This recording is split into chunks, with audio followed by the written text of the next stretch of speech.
marka sidee wax u dhaceen arinta waxay dhacday markii habeenkii sabtida ahayd laakiin subaxii jimcaha aan baxay xaafadeena aaday xaafadeena markaan aaday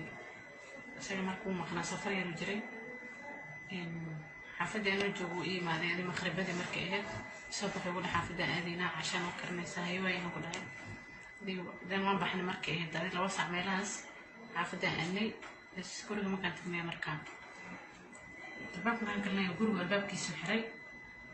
haddana jikoon ugu soo xiray qolku soo xiray maxaa jira ku dhacaa maxaa guriga waxay xiraysaa markaas uu ku dhahay maxaa ka galaaday gogoshiisa oo banaanka tifad soo dhigay haddana joodariga soo bixiyay qolkan ka soo baxay haddana soo qufulay joodariga aniga aan iskaga fadhiisto markaan fadhiisto joodariga soo koristaagan saana u fiiriyo marka rabaxo uu bilaabay indhaha markii uu waadana waxa arkay waa dhacay qisadan halkay ka dhacday haga dheer okay markii kadib maxaa dhacay kadib ana meeshii aan soo xabo waxaan kala ogaa ma jirto kadib asana wuxuu ugu fan karo ugu dhiftay xaraanti feel waxaan linka waa sama muddo goormeed maartay markaas qabteen 19 February.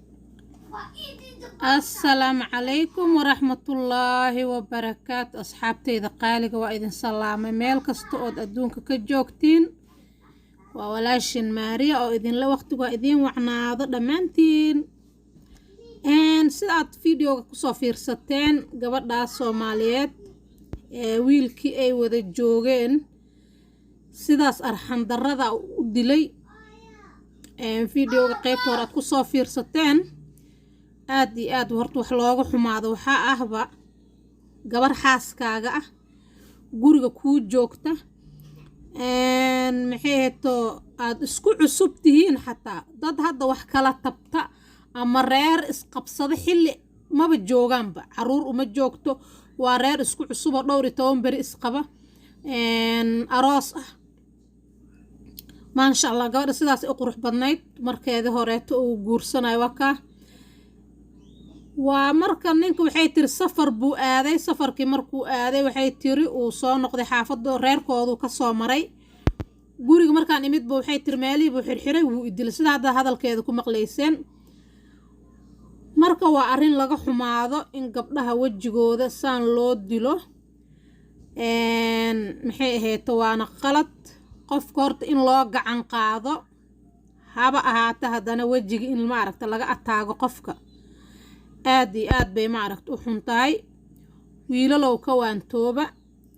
waantooba wiil walba gabar baa la dhalatay oo wuu ka xumaanayaa gabadhi naftigeeda way qalbi jabaysaa qofka bini aadamka ana ma horta wajigaba in laga dilo in adig qof aad u gacan qaado maxaa kugu qasbaayo qalad kasta hadday samayso qofka waxaa isku keenkeena heshiis iyo wada noolaasho iyo isfahan haddaad isfahmi weydeen bannaanka kala qaada in gabadha la dilo waa qalad dumarka naftigooda ragga guba ayaga naftigooda ha ka waantoobaan laakiin reerkan arooska ah yaa hadda social media qabsaday oo lala yaaban yahay arrintan dhacday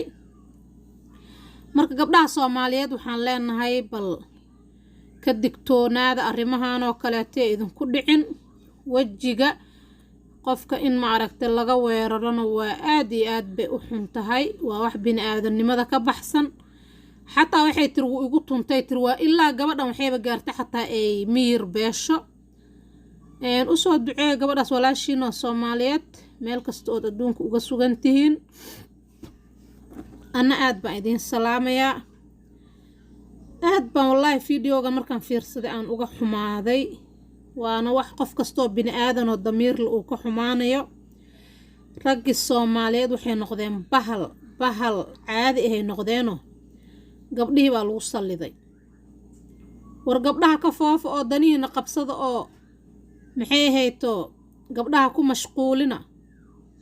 mid baa la dilay mid baa god lagu riday mid baa la kufsaday mid baa saan la yeelay maalin kasta dhag xumo cid u soo taagnaan karta ma jirto waa idin salaam asxaabteyda qaaliga ah subscribe hal ii saaro, like, comment, aad baa idin jeclaa insha allah. waa walaashiin oo idinle bye bye.